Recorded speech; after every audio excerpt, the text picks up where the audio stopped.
and welcome to 3.3 with conversion problems. Hey, this section is a very important section because we're going to be talking about how you can perform calculations by using a method called dimensional analysis. Some people call it the factor label method. There are different names that kind of float around on it, but it's all based on the same principle. And it's one of these strategies that if you can get this is going to help you in lots of different areas. You can use this to solve chemistry problems. You can use this to solve physics problems. And a lot of times you can solve problems without even fully having an understanding of the nature of the problem. Now, that's not the whole goal. You want to actually understand the nature of the problem and why the relationships exist. But it's one of these little methods that helps you do certain problems as you learn how to do them. All right, and so we're just going to jump in, and I think that you'll get this as we go. It's really all you're going to be doing is multiplication and division. This is not an algebra type of thing. So, example number 1 says, how many inches are in 2 feet? Now, that's a simple one because most of us can do that in our head. What you want to do when you're doing these conversions is you want to write down what you're starting with. And so we'll write down 2 feet. And you want to keep in mind what you're trying to get to. And so we're going to write down inches all the way over on the right hand side. And so you want to go from feet to inches. Now, most of you say, well, you already know that there's 12 inches in 1 foot, so since you have 2 feet, you're going to have 24 inches. All right, that's not the point. The point is to show you how to use this method. All right. So in order to go from feet to inches, you have to use what's called a conversion factor. Some people call it an equivalent statement. When two things equal one another, in this case 1 foot will equal 12 inches, this is called an equivalent statement. I guess we can write it off to the side. Equivalent statement, because they are equal to one another. And you can multiply by a fraction with one over the other.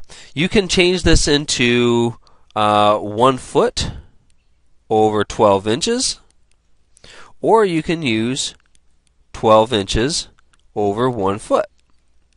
And you can multiply any quantity by these equivalent statements because all you're doing is multiplying by 1. Well, what do you mean? Well, if two things equal one another, let's just say we have 5 over 5. What does 5 over 5 equal? It simply equals 1. If we have, say, x over x, what does that equal? Well, because they're the same thing, x divided by x is just 1.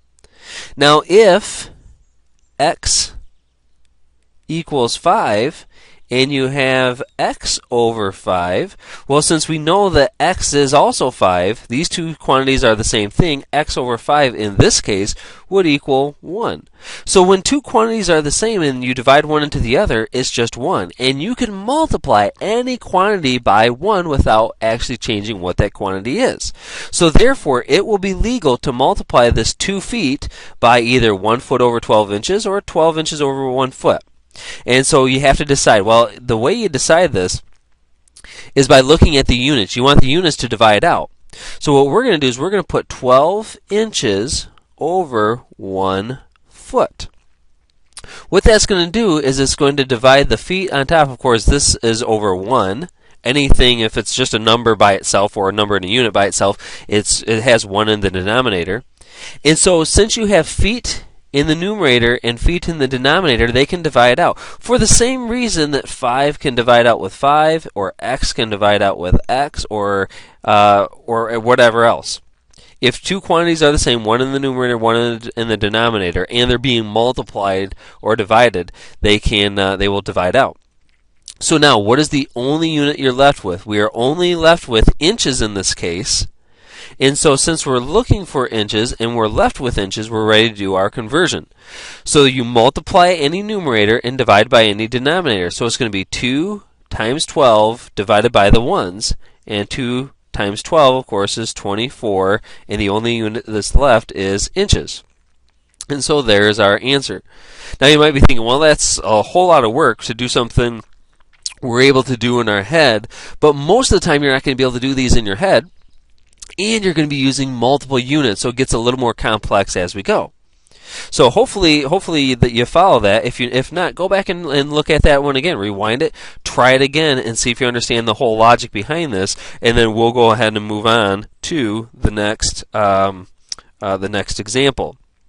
All right. So let's go ahead and scroll down. Let's try another one. It says, how many feet do 40 inches span? So now we have 40 inches,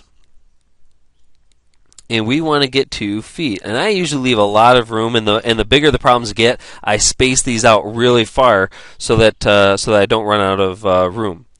So now I want to get inches into feet. Well, what conversion factor or equivalent statement changes between inches and feet?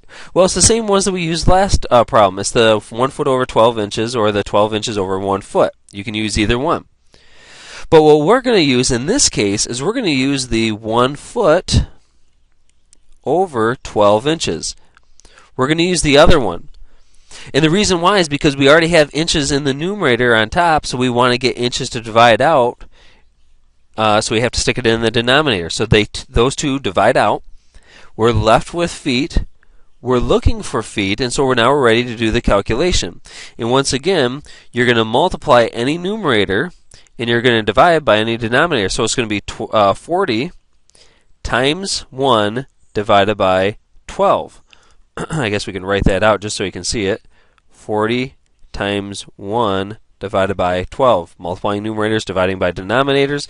And so 40 divided by 12 is going to be 3.33 feet. All right, and so that would be your answer. Now, for those who are following significant figures for your extra credit, you would actually have to go back and round this to the correct number of sig figs.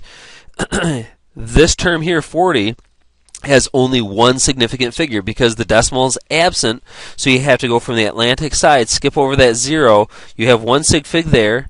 12 has 2 sig figs, so since you are multiplying, you have to go to the least number of sig figs. You're only going to be able to carry 1 sig fig in this case, so it would be 3 feet.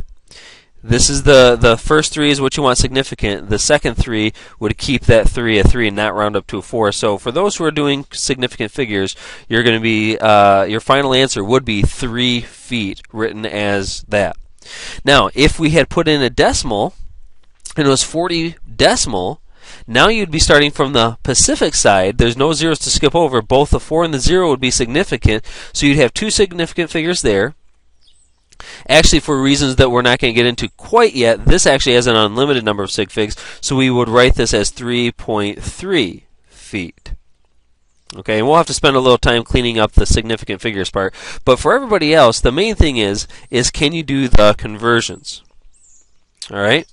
So in a moment, we're going to end this podcast. We'll go ahead and do some more examples in the next podcast on this section.